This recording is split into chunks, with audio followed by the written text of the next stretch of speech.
Hi friends, എല്ലാവർക്കും one click PSC YouTube ചാനലിലേക്ക് സ്വാഗതം. നമ്മുടെ ഇന്നത്തെ വീഡിയോ എന്ന് പറയുന്നത് LDC 2024 വേണ്ടി തയ്യാറെടുക്കുന്ന ഉദ്യോഗാർത്ഥിയാണെങ്കിൽ ഇനിയുള്ള ദിവസങ്ങളിൽ എങ്ങനെയാണ് പെട്ടെന്നൊരു ക്വിക്ക് റിവിഷൻ എന്നതിനെ കുറിച്ചാണ് നമ്മൾ പറയാനായിട്ട് പോകുന്നത്. അപ്പോൾ ഒരു ബിഗിനേഴ്സ് ആണെങ്കിലും അതേപോലെ തന്നെ പഠിച്ചുകൊണ്ടിരിക്കുന്ന ഉദ്യോഗാർത്ഥിയാണെങ്കിലും കുറേ നാളായിട്ട് അവർക്കെല്ലാവർക്കും ഇതൊരു ഉപകാരപ്രദമായിരിക്കും. വീഡിയോ മൊത്തമായിട്ട് കാണാനായിട്ട് ശ്രമിക്കുക. നിങ്ങൾക്ക് ഇഷ്ടപ്പെടുവാണെങ്കിൽ മറ്റുള്ളവരിലേക്കും ഒന്ന് ഷെയർ ചെയ്യുക. ഓക്കെ, അപ്പോൾ ഞാനിന്ന് പറയാൻ ഉദ്ദേശിച്ചത് മറ്റൊന്നുമല്ല, നമ്മുടെ ഇന്ത്യൻ കോൺസ്റ്റിറ്റ്യൂഷനിലെ ഏറ്റവും കൂടുതൽ PSC എക്സാമുകളിൽ ചോദിച്ചേക്കുന്ന ഒരു ടോപ്പിക്കിൽ ഒന്നാണ് ആമുഖം, പ്രിയാമ്പിൾ എന്ന് പറയുന്നതും അതേപോലെ തന്നെ ഫണ്ടമെന്റൽ റൈറ്റ് എന്ന് പറയുന്ന ഒരു ടോപ്പിക്കുമാണ്. അതായത് മൗലികാവകാശങ്ങൾ. ഇവ എങ്ങനെ നമുക്ക് ഏകദേശം റാങ്ക് ഫയൽ നമ്മൾ എടുത്തു നോക്കുകയാണെങ്കിൽ ഏതൊരു ഉദ്യോഗാർത്ഥിക്കും ഇത് വായിച്ചു തീർക്കാനായിട്ട് ഒരു ദിവസം മൊത്തം അതിലേക്ക് വേണ്ടിയിട്ട് ചിലവഴിക്കേണ്ടി വരും. 45ഓളം പേജസ് ആണ് ഈ രണ്ട് പാർട്ട് എന്ന് പറയുന്നത്. അപ്പോൾ ഇത് മൊത്തം വായിച്ചു തീർത്ത് ഒരു റിവിഷൻ വേണ്ടി ഇരിക്കുക എന്ന് പറയുന്നത് നമുക്ക് ഇനിയുള്ള ഏകദേശം 14 ദിവസത്തോളം മാത്രം എത്തി നിൽക്കുമ്പോൾ അത് പോസിബിലിറ്റി അല്ല.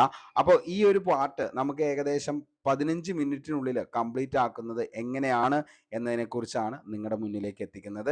അപ്പോൾ ഈ ഒരു വീഡിയോ നിങ്ങൾക്ക് ഇഷ്ടപ്പെടുവാണെങ്കിൽ ഉറപ്പായിട്ടും ലൈക്ക് ചെയ്യുക, അതേപോലെ തന്നെ എന്ത് ചെയ്യുക, മറ്റുള്ളവരിലേക്കൊന്ന് ഷെയർ ചെയ്യുക. നമുക്ക് നേരെ ടോപ്പിക്കിലേക്ക് പോകാം. ഇത് നമ്മൾ എടുത്തിരിക്കുന്നത് ആമുഖമാണ് അല്ലെങ്കിൽ പ്രിയാമ്പിൾ. ഓക്കെ, നമ്മൾ ആദ്യം തന്നെ ചെയ്യേണ്ടത് എല്ലാ റാങ്ക് ഫയലും എല്ലാവർക്കും ഒരു റാങ്ക് ഫയലെങ്കിലും ഇല്ലാത്ത ഉദ്യോഗാർത്ഥികൾ ആരും തന്നെ ഉണ്ടാവില്ല. അപ്പോൾ നമ്മൾ ഇന്ന് എടുത്തിരിക്കുന്നത് ലക്ഷ്യയുടെ റാങ്ക് ഫയലാണ്. നല്ലൊരു റാങ്ക് ഫയൽ തന്നെയാണ്. അപ്പോൾ ഇതിൻ്റെ അകത്ത് ഇപ്പോൾ ഈ ഒരു ടോപ്പിക്ക് നമുക്ക് എങ്ങനെയാണ് പെട്ടെന്ന് ഒരു ക്വിക്ക് റിവിഷൻ എന്നുള്ളത് ഞാൻ നിങ്ങൾക്ക് കാണിച്ചു തരാം.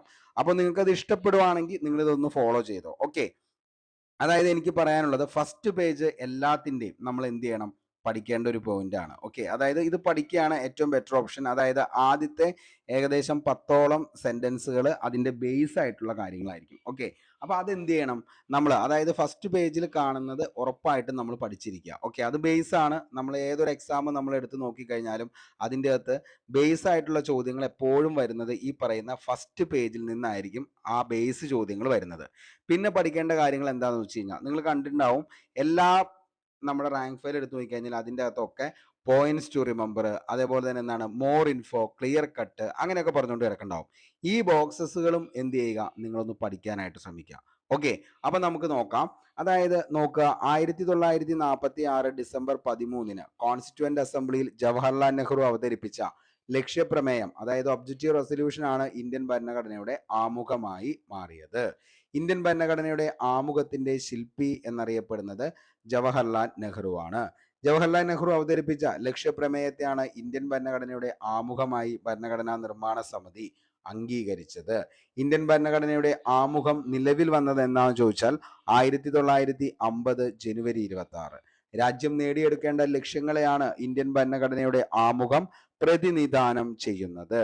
ദൈവത്തിന്റെ നാമത്തിൽ എന്ന വാക്യത്തോടെ ആമുഖം ആരംഭിക്കണമെന്ന് നിർദ്ദേശിച്ചത് ആരാണെന്ന് ചോദിച്ചാൽ HV കമ്മത്താണ്. ദൈവത്തിന്റെ നാമത്തിൽ എന്ന വാക്യത്തോടെ ആമുഖം ആരംഭിക്കണമെന്ന് നിർദ്ദേശിച്ചത് HV Kamath.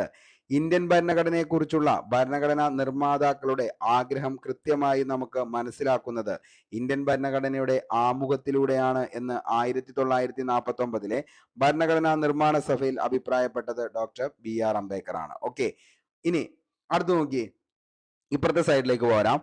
Points to remember. ഒരേ ഒരു തവണ ഭരണഘടനയുടെ ആമുഖം എന്ത് ചെയ്തിട്ടുണ്ട്, ഭേദഗതി ചെയ്തിട്ടുണ്ട്. അതെന്നാ ചോദിച്ചാൽ എന്നാണ് മക്കളെ, 1976 42ാം ഭരണഘടന ഭേദഗതി പ്രകാരം സോഷ്യലിസം, മതേതരത്വം എന്നീ വാക്കുകൾ കൂട്ടിച്ചേർക്കുകയും രാജ്യത്തിന്റെ ഐക്യം എന്ന പ്രയോഗത്തിന് പകരം രാജ്യത്തിന്റെ ഐക്യവും അഖണ്ഡതയും എന്നാക്കി മാറ്റുകയും ചെയ്തു. ഈ ഭേദഗതി നിലവിൽ വന്നത് 77 ജനുവരി 3 ഓക്കെ, അത്രയും കാര്യം എന്ത് ചെയ്യുക, അതിൻ്റെ അകത്ത് പഠിച്ചു വെക്കുക. ആമുഖം ന്യായവാദത്തിന് അർഹമല്ല, നോൺ ജസ്റ്റിഷ്യബിൾ ആണ്. ഭരണഘടന ആമുഖമടങ്ങിയ പേജിനെ അലങ്കരിച്ച് മനോഹരമാക്കിയത് റാം മനോഹർ സിൻഹ, ഓർത്തു വച്ചോ. അതേപോലെ ആമുഖത്തിന്റെ വിശേഷണങ്ങൾ: ഇന്ത്യൻ ഭരണഘടനയുടെ ആത്മാവ്, ഇന്ത്യൻ ഭരണഘടനയുടെ രത്നം, അലങ്കാരം, ആഭരണം, ഇന്ത്യൻ ഭരണഘടനയുടെ തത്വം, സ്വാരാംശം, അതേപോലെ ഭരണഘടനാ നിർമ്മാതാക്കളുടെ മനസ്സിലേക്കുള്ള താക്കോൽ. ഇത്രയാണ് നമുക്ക് ഈ ഒരു പേജിൽ. ഈ ക്ലിയർ കട്ട് കൂടി പറഞ്ഞു കഴിഞ്ഞാൽ നമ്മുടെ തീരും. ആമുഖം ഭേദഗതി ചെയ്യുമ്പോൾ ഇന്ത്യൻ പ്രധാനമന്ത്രി ഇന്ദിരാഗാന്ധി. ആമുഖം ഭേദഗതി ചെയ്യുമ്പോൾ ഇന്ത്യൻ രാഷ്ട്രപതി ആരാന്ന് ചോദിച്ചാൽ ഫക്രുദ്ദീൻ അലി അഹമ്മദ് ആണ്. ഓക്കെ, അത്രയും കാര്യങ്ങൾ എന്ത് ചെയ്യുക, ഉറപ്പായിട്ടും പഠിക്കുക. ദേ അടുത്തൊരു ബോക്സ് എടുക്കുന്നു, PQ കോർണർ. ഇന്ത്യൻ ഭരണഘടനയുടെ അധികാര സ്രോതസ് ഇന്ത്യൻ ജനങ്ങളാണെന്ന് സൂചിപ്പിക്കുന്നത് ഏതാണ്? ആമുഖത്തിലാണ്. ഓക്കെ, അപ്പൊ ഡിഗ്രി ലെവൽ പ്രിലിംസ് 2021 ചോദിച്ച ചോദ്യമാണ്. ഓക്കെ, ഓർത്തു വച്ചോ. അടുത്തത്, ഭരണഘടനയ്ക്ക് ആമുഖം എന്ന ആശയം ആദ്യമായി ഉന്നയിച്ച വ്യക്തി ആരാന്ന് ചോദിച്ചാൽ അത് BN റാവു ആണ്. ഭരണഘടനയുടെ ആമുഖം ഡ്രാഫ്റ്റിംഗ് കമ്മിറ്റിയിൽ അവതരിപ്പിച്ച വ്യക്തി ജവഹർലാൽ നെഹ്റു. അടുത്ത ബോക്സ് അത് കംപ്ലീറ്റ് ചെയ്തു. അടുത്താണ് ആമുഖത്തെ വിശേഷിപ്പിച്ചവർ. PSC എന്നും പ്രിയപ്പെട്ടതാണ് വിശേഷിപ്പിച്ചവർ ആമുഖത്തെ. അത് നമുക്ക് നോക്കാം. ഞങ്ങൾ ഇത്രയും കാലം ചിന്തിച്ചിരുന്നതും സ്വപ്നം കണ്ടിരുന്നതും നമ്മുടെ ഭരണഘടനയുടെ ആമുഖം പ്രകടിപ്പിക്കുന്നു എന്ന് പറഞ്ഞത് സർ അല്ലാടി കൃഷ്ണസ്വാമി അയ്യർ. നമ്മുടെ പരമാധികാരം ജനാധിപത്യ റിപ്പബ്ലിക് രാജ്യത്തിന്റെ രാഷ്ട്രീയ ജാതകം എന്ന് പറഞ്ഞത് KM മുൻഷി. ഇനി ഭരണഘടനയുടെ കീനോട്ട് സർ ഏണസ്റ്റ് ബാർക്കർ ആണ്. സർ ഇന്ത്യൻ ഭരണഘടനയുടെ ആത്മാവ്, ഇന്ത്യൻ ഭരണഘടനയുടെ താക്കോല്, ഇത് ഭരണഘടനയുടെ ഒരു രത്നമാണ്, ഇത് ഭരണഘടനയുടെ മൂല്യം അളക്കാൻ കഴിയുന്ന ശരിയായ അളവുകോലാണ് എന്നൊക്കെ പറഞ്ഞത് പണ്ഡിറ്റ് താക്കൂർദാസ് ഭാർഗവ. ഭരണഘടനയുടെ തിരിച്ചറിയൽ കാർഡ് എന്ന് പറഞ്ഞത് NA പാൽക്കിവാല. അപ്പോൾ ആമുഖത്തെ വിശേഷിപ്പിച്ചവരത് ഇത്രയുമാണ്. ഇതൊന്ന് ഓർത്തു വച്ചോ, ഒരു മാർക്ക് സെറ്റാണ്. ഓക്കെ, ഇനി ആമുഖവുമായി ബന്ധപ്പെട്ട കേസ് എന്നും PSC ചോദിക്കാറുണ്ട്. ബെറുബാറി കേസ്. ബെറുബാറി കേസ് എന്ന് പറയുന്നത് ആമുഖം ഇന്ത്യൻ ഭരണഘടനയുടെ ഭാഗമല്ല എന്ന് പറഞ്ഞാണ്. അപ്പൊ അല്ല എന്ന് പറഞ്ഞത് ബെറുബാറി ആണ് കേട്ടോ, അല്ല ബെറുബാറി. ആണ് എന്ന് പറഞ്ഞത് ആരാന്ന് ചോദിച്ചാൽ അത് കേശവാനന്ദ ഭാരതി കേസാണ്. ഓക്കെ, ഇനി union was India, LIC of India ആമുഖം ഇന്ത്യൻ ഭരണഘടനയുടെ ഭാഗമാണെന്നായിരുന്നു ഈ കേസിന്റെ വിധി. Union of India versus LIC of India 1995. ഇത്രയും കാര്യമാണ് നമുക്ക് എഴുതി പഠിക്കാനുള്ളൂ. ഈ പറയുന്ന പ്രിയാമ്പിള് അല്ലെങ്കിൽ ആമുഖം എന്ന ഭാഗത്ത് നമുക്ക് ബേസ് ആയിട്ടും അതേപോലെ തന്നെ ഒരു എക്സാമിൽ ഏറ്റവും കൂടുതൽ ചോദിച്ച ചോദ്യങ്ങൾ എന്ന് പറയുന്നത് ഇത്രയും കാര്യം മാത്രമാണ് നമുക്ക് പഠിക്കാനുള്ളൂ. ഏകദേശം 10 മിനിറ്റ് പോലും നമ്മൾ എടുത്തിട്ടില്ല ഈ ഒരു കാര്യം, ഇത്രയും കാര്യം പഠിക്കാനായിട്ട്. ഓക്കെ, അതായത് ഒരേ ഒരു തവണയാണ് 42ാം ഭരണഘടനാ ഭേദഗതിയാണ് സോഷ്യലിസം, മതേതരത്വം എന്നീ വാക്ക് കൂട്ടിച്ചേർത്തു രാജ്യത്തിന്റെ ഐക്യവും അഖണ്ഡതയും എന്നാക്കി 77 ജനുവരി 3. അതേപോലെ ദൈവനാമത്തിൽ എന്ന് പറഞ്ഞത് HV കമ്മത്താണ്. അതേപോലെ എന്താണ്, നോൺ ജസ്റ്റീഷ്യബിൾ ആണ്, റാം മനോഹർ സിംഘിയാണ് പേജിനെ അലങ്കരിച്ചത്.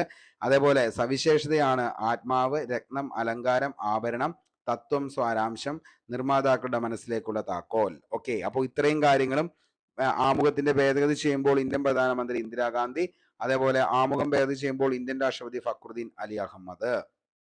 ഇന്ത്യൻ ഭരണഘടനയുടെ അധികാര സ്രോതസ് ഇന്ത്യൻ ജനങ്ങളാണെന്ന് സൂചിപ്പിക്കുന്നു, അത് ആമുഖമാണ്. ഇനി ഭരണഘടന എന്ന ആശയം ആദ്യമായി ഉന്നയിച്ചത് BN റാവു. ഭരണഘടനയുടെ ഡ്രാഫ്റ്റിംഗ് കമ്മിറ്റിയിൽ അവതരിപ്പിച്ച വ്യക്തി ജവഹർലാൽ നെഹ്റു. ഓക്കെ, ഇനി നമ്മൾ നേരെ പറഞ്ഞു കേസുകൾ, അത് ബെറുബാറി കേസ് പറഞ്ഞു അല്ല എന്ന്, കേശവാനന്ദ ഭാരതി കേസ് പറഞ്ഞു ഇന്ത്യൻ ഭരണഘടനയുടെ ഭാഗമാണ് എന്ത്, ഈ പറയുന്ന ആമുഖം. അതേപോലെ ആണ് എന്ന് പറഞ്ഞതാണ് union of India versus LIC of India. ഇത്രയും കാര്യങ്ങൾ പഠിച്ച നമ്മുടെ ആമുഖത്തിലെ ബേസ് ആയിട്ടുള്ള കാര്യങ്ങളും മോസ്റ്റ്ലി റിപ്പീറ്റഡ് ആയിട്ടുള്ള ചോദ്യങ്ങളും അവിടെ തീരാണ്. ക്വിക്ക് റിവിഷൻ എന്ന ലെവലിൽ അത്രയും ഭാഗം നമുക്ക് കംപ്ലീറ്റഡ് ആണ്. ഓക്കെ, ഇനി നമുക്ക് അടുത്ത് നമ്മൾ പഠിക്കാൻ പോകുന്നത് മൗലിക അവകാശങ്ങളാണ്. ഒത്തിരി തവണ PSC എക്സാമുകളിൽ ചോദിച്ചേക്കുന്നതാണ് ഫണ്ടമെന്റൽ റൈറ്റുമായിട്ട് ബന്ധപ്പെട്ട്. നമുക്കറിയാം മൗലിക അവകാശങ്ങൾ എന്ന ആശയം കടമെടുത്തത് USA അല്ലെങ്കിൽ അമേരിക്കയിൽ നിന്നാണ്. മൗലിക അവകാശങ്ങളുടെ സംരക്ഷകൻ എന്നറിയപ്പെടുന്നത് സുപ്രീം കോടതിയാണ്. ആ സുപ്രീം കോടതി പുറപ്പെടുവിക്കുന്ന റിട്ടുകളാണ് അല്ലെങ്കിൽ സംരക്ഷിക്കുന്നതിന് വേണ്ടിയിട്ട് മൗലിക അവകാശങ്ങളെ സംരക്ഷിക്കുന്നതിനായിട്ടുള്ള ഉപകരണം എന്നറിയപ്പെടുന്നതാണ് റിട്ട്. 5 റിട്ടുകളാണ് നമുക്കുള്ളത്. അതേപോലെ മൗലിക അവകാശം റദ്ദ് ചെയ്യുന്നത് ഏത് സാഹചര്യത്തിലാണെന്ന് ചോദിച്ചാൽ അത് അടിയന്തരാവസ്ഥ കാലഘട്ടത്തിലാണ്. അടിയന്തരാവസ്ഥ കാലഘട്ടത്തിൽ മൗലിക അവകാശങ്ങൾ റദ്ദ് ചെയ്യാൻ അധികാരം എന്നും ആർക്ക് തന്നെയാ? രാഷ്ട്രപതിക്കാണ്. ഇനി നമുക്ക് നോക്കാം, ബേസ് ആയിട്ടുള്ള മറ്റൊരു ബോക്സ് ആണിത്. ഭരണഘടനയിൽ മൗലിക അവകാശങ്ങൾ ഉൾപ്പെടുത്തിയിരിക്കുന്ന ഭാഗം 3 ഭരണഘടനയിൽ മൗലിക അവകാശങ്ങളെ കുറിച്ച് പ്രതിപാദിക്കുന്ന ആർട്ടിക്കിൾ ഏതാണെന്ന് ചോദിച്ചാൽ ആർട്ടിക്കിൾ 12 മുതൽ 35 വരെയാണ് എന്ത് പ്രതിപാദിക്കുന്ന ആർട്ടിക്കിൾ എന്ന് പറയുന്ന ഭാഗം ചോദിച്ചു കഴിഞ്ഞാൽ 3ാം ഭാഗത്തിലാണ് ഇതിനെക്കുറിച്ച് പറയുന്നത്. നാൾവഴികൾ നോക്കിക്കഴിഞ്ഞാൽ അത് അടുത്തൊരു ബോക്സ് ആണ്. എന്താണ്? മൗലിക അവകാശങ്ങളുടെ പ്രഖ്യാപനമായിരിക്കും ഭാവി ഇന്ത്യൻ ഭരണഘടനയുടെ അടിസ്ഥാനമെന്ന് പ്രഖ്യാപിച്ച കോൺഗ്രസ് സമ്മേളനം 1927 മദ്രാസ് സമ്മേളനം. മദ്രാസ് സമ്മേളനത്തിൽ അധ്യക്ഷൻ MA അൻസാരിയാണ്. അതേപോലെ 28 അവകാശ പത്രിക വേണമെന്ന് മോത്തിലാൽ നെഹ്റു കമ്മിറ്റി. മൗലികാവകാശങ്ങളുടെ ശില്പി എന്നറിയപ്പെടുന്നത് സർദാർ വല്ലഭായ് പട്ടേൽ. മൗലികാവകാശങ്ങളെ കുറിച്ചുള്ള പ്രമേയം പാസാക്കിയ കോൺഗ്രസ് സമ്മേളനം കറാച്ചി. പ്രമേയം എഴുതി തയ്യാറാക്കിയത് ജവഹർലാൽ നെഹ്റു. 31 കറാച്ചി സമ്മേളനത്തിന്റെ അധ്യക്ഷൻ എന്നറിയപ്പെടുന്നത് സർദാർ വല്ലഭായ് പട്ടേൽ. ഓക്കെ, ഇനി ഭരണഘടന രൂപീകരിക്കുന്ന വേളയിൽ പ്രത്യേകം സംരക്ഷിക്കപ്പെടേണ്ട അവകാശങ്ങളുടെ ഒരു പട്ടിക തന്നെ ഭരണഘടനയിൽ ഉൾപ്പെടുത്തുകയുണ്ടായി. അവയാണ് മൗലിക അവകാശങ്ങൾ, ഫണ്ടമെന്റൽ റൈറ്റ് എന്ന് പറയുന്നത്. ഓക്കെ, ഇനി അടുത്തത് ഭരണഘടന നിലവിൽ വരുമ്പോൾ ഉണ്ടായിരിക്കുന്ന മൗലിക അവകാശങ്ങൾ എത്രയാണ്? ഒത്തിരി തവണ PSC ചോദിച്ചാണ്. എത്രയാണ്? 7 എണ്ണമാണ്. പിന്നീട് നിലവിൽ വരുമ്പോൾ ഉറപ്പ് നൽകുന്ന മൗലികാവകാശങ്ങൾ എത്രയായി? 6 എണ്ണമായി. മൗലികാവകാശങ്ങൾ എന്നാൽ എന്താണ് എന്ന് ചോദിച്ചാൽ ഇതാണ്. എന്ത്? ഡിഗ്രി പ്രിലിംസ് 2021 ചോദിച്ചതാണ്. മൗലികാവകാശങ്ങൾ എന്നാൽ എന്താണ്? ന്യായ പൂർണ്ണ മായവ എന്നതാണ് ഇതിൻ്റെ അകത്ത് തെറ്റായിട്ടുള്ള ആൻസർ എന്ന് പറയുന്നത്. ഇനി റാങ്ക് മേക്കിംഗ് ആയിട്ടുള്ളത് ഒരു ചിത്രം നോക്കിയേ. ഇത് നോക്കിക്കഴിഞ്ഞാൽ ഒരു ചോദ്യം കിട്ടും. ഭരണഘടനയുടെ ഒറിജിനൽ പതിപ്പിലെ ഭാഗം 3-ൽ ഉൾപ്പെടുത്തിയിരിക്കുന്ന ചിത്രം ആരുടെയാന്ന് ചോദിച്ചാൽ ശ്രീരാമനും സീതയും. ഓക്കെ, ഇനി ഇപ്പുറത്തേക്ക് വരുമ്പോൾ സ്വത്തവകാശം, ഒരു ചെറിയൊരു പോയിന്റ് അതേപോലെ തന്നെ ബ്ലാക്ക് കളറിലൊക്കെ ഇട്ടുണ്ട്. സ്വത്തവകാശം എന്ന് ഫോണ്ട് ഒക്കെ മാറ്റി. അപ്പൊ അതെന്താണ്? ചെറിയത് ആയിട്ട് ഇമ്പോർട്ടന്റ് ആയിട്ടുള്ള കാര്യമാണ്. അപ്പൊ നമുക്ക് നോക്കാം. സ്വത്തവകാശം മൗലികാവകാശങ്ങളിൽ നിന്നും നീക്കം ചെയ്ത ഭരണഘടനാ ഭേദഗതി ചോദിച്ചേണ്ട PSC 44-ാം ഭരണഘടനാ ഭേദഗതി എന്നായിരുന്നു? 78 ഓക്കെ, ഇനി എന്താണ് 44-ാം ഭരണഘടനാ ഭേദഗതി നിലവിൽ വന്നത് എന്നാ ചോദിച്ചാൽ 1979. 44-ാം ഭരണഘടനാ ഭേദഗതി ഭരണഘടനയിൽ കൂട്ടിച്ചേർത്ത വകുപ്പ് ചോദിക്കാറുണ്ട്. 300A. സ്വത്തവകാശത്തെ ഭരണഘടനയിൽ പ്രതിപാദിച്ചിരിക്കുന്ന ആർട്ടിക്കിൾ ചോദിച്ചാൽ അത് 31. നോക്കിയേ, ഇന്ത്യൻ ഭരണഘടന ഉറപ്പു നൽകുന്ന മൗലിക അവകാശങ്ങൾ. അടുത്ത ബോക്സ് ആണ് കേട്ടോ. സമത്വത്തിനുള്ള അവകാശം, സ്വാതന്ത്ര്യത്തിനുള്ള അവകാശം, ചൂഷണത്തിനെതിരായിട്ടുള്ള അവകാശം, മതസ്വാതന്ത്ര്യത്തിനുള്ള അവകാശം, സാംസ്കാരികവും വിദ്യാഭ്യാസപരവുമായിട്ടുള്ള അവകാശം, ഭരണഘടന പ്രതിവിധികൾക്കുള്ള അവകാശം. ഇത്രയാണ് ഇന്ത്യൻ കോൺസ്റ്റിറ്റ്യൂഷൻ ഉറപ്പു നൽകുന്ന മൗലിക അവകാശങ്ങൾ. ഓക്കെ, അപ്പൊ അത് ഓർത്തു വെച്ചോ, ഇമ്പോർട്ടന്റ് ആണ്. ഇനി നമുക്ക് താഴത്തേക്ക് നോക്കാം. അവിടെ ഒന്നുമില്ല.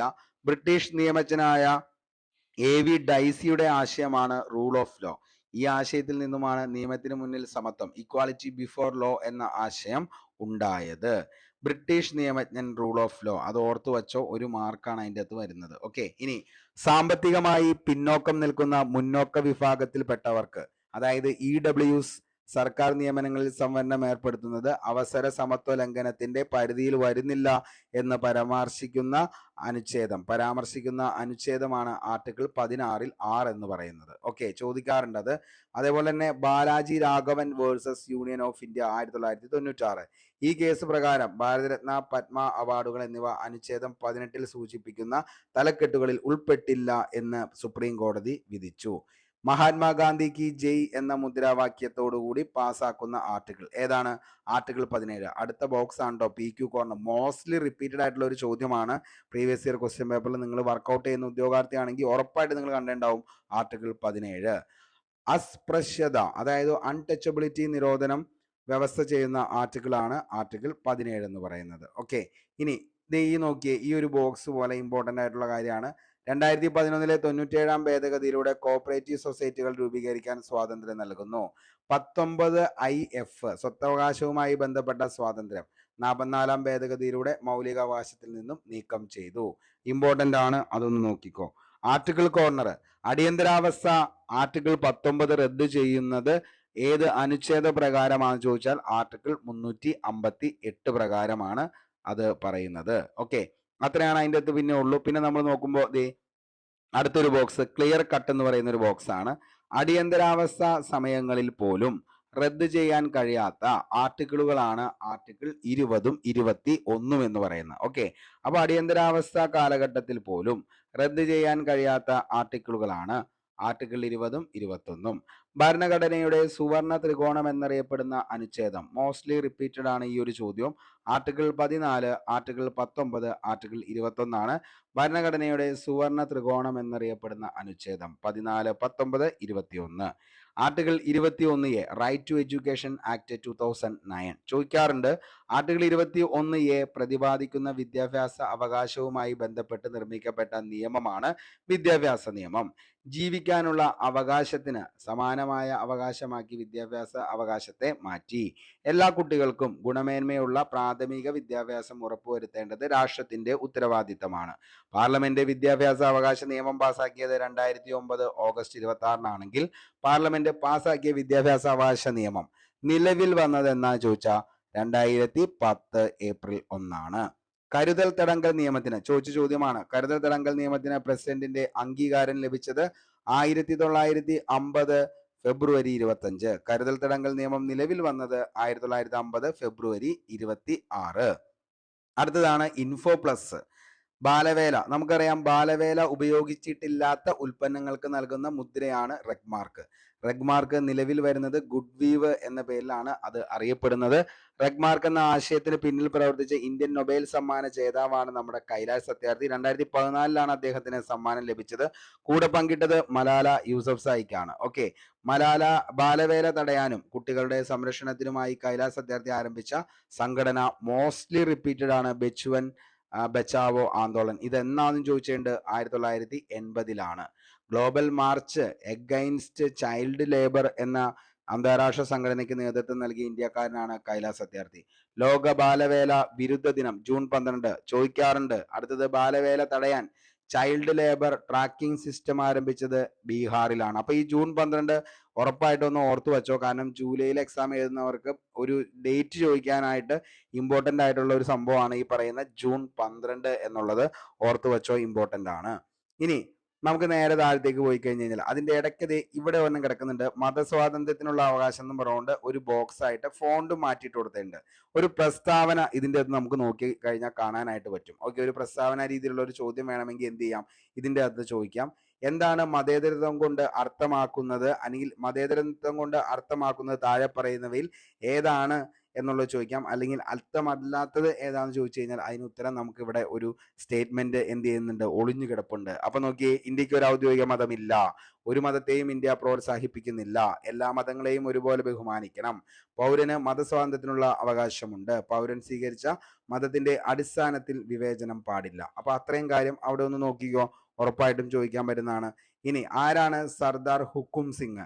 ന്യൂനപക്ഷങ്ങളിൽ യഥാർത്ഥത്തിൽ ഒരു സുരക്ഷാബോധം ഉണ്ടാകുന്നതിന് ഭൂരിപക്ഷത്തിന് ഭരിച്ച ഉത്തരവാദിത്തമുണ്ട്.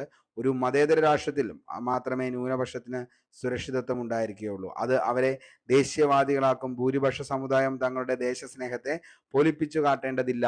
അവർ ന്യൂനപക്ഷങ്ങളുടെ അവസ്ഥയിൽ തങ്ങളെ സ്വയം സങ്കല്പിച്ചുകൊണ്ട് അവരുടെ ഭീതിയെ മനസ്സിലാക്കാൻ ശ്രമിക്കണം.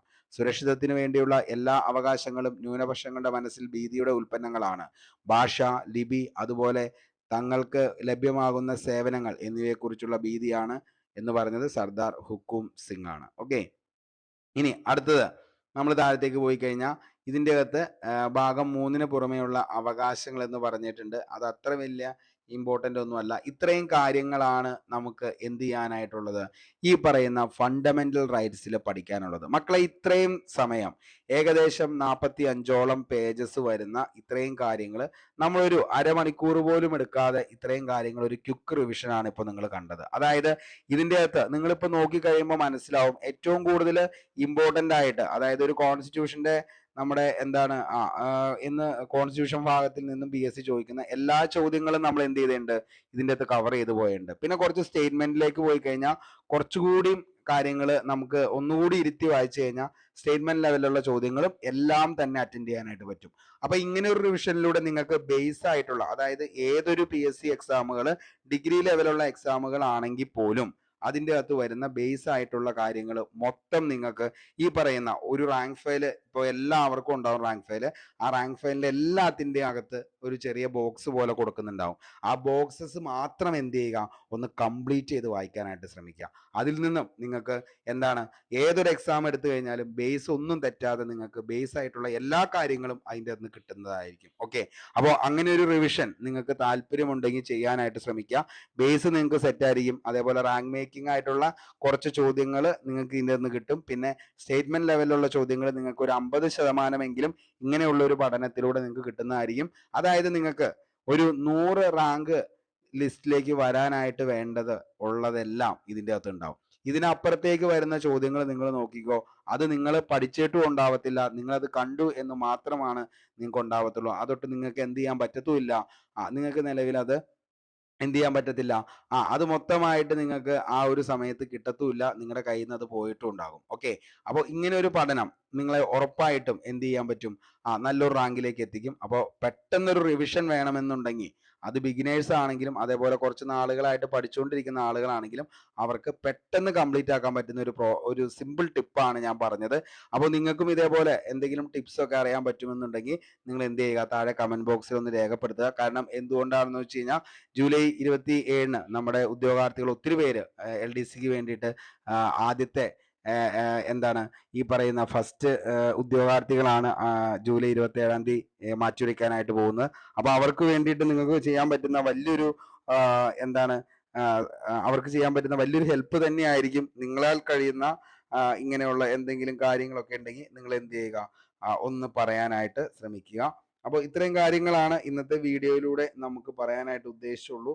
അപ്പോൾ നിങ്ങൾക്ക് മനസ്സിലായി എന്ന് കരുതുന്നു. അപ്പോൾ താല്പര്യമുള്ളവർ, ഞാൻ ഒരിക്കലും ഇത് ഫോളോ ചെയ്യാൻ പറയില്ല, നിങ്ങളൊന്ന് ജസ്റ്റ് ഒന്ന് ഇങ്ങനെ ഒരു റിവിഷൻ നിങ്ങൾ നോക്കുക. 45 പേജസ് ആണ് നമ്മൾ ഏകദേശം ഒരു അരമണിക്കൂറിനുള്ളിൽ കംപ്ലീറ്റ് ചെയ്ത് തീർത്തതും അതേപോലെ തന്നെ വേണ്ടത് എന്താണെന്നുള്ളത് നോക്കി പഠിച്ചതും.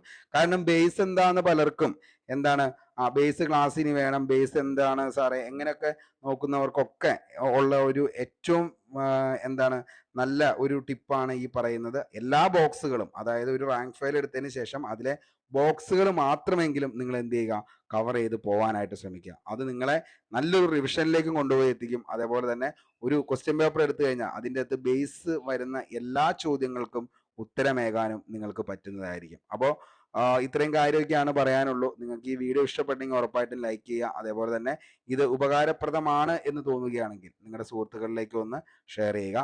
പുതിയൊരു വീഡിയോയുമായി നമുക്ക് വീണ്ടും കണ്ടുമുട്ടാം. അപ്പോൾ ഇതേപോലത്തെ വീഡിയോസൊക്കെ നിങ്ങൾക്ക് താല്പര്യമൊന്നുണ്ടെങ്കിൽ നമ്മുടെ ചാനൽ ഒന്ന് സബ് ചെയ്തോ.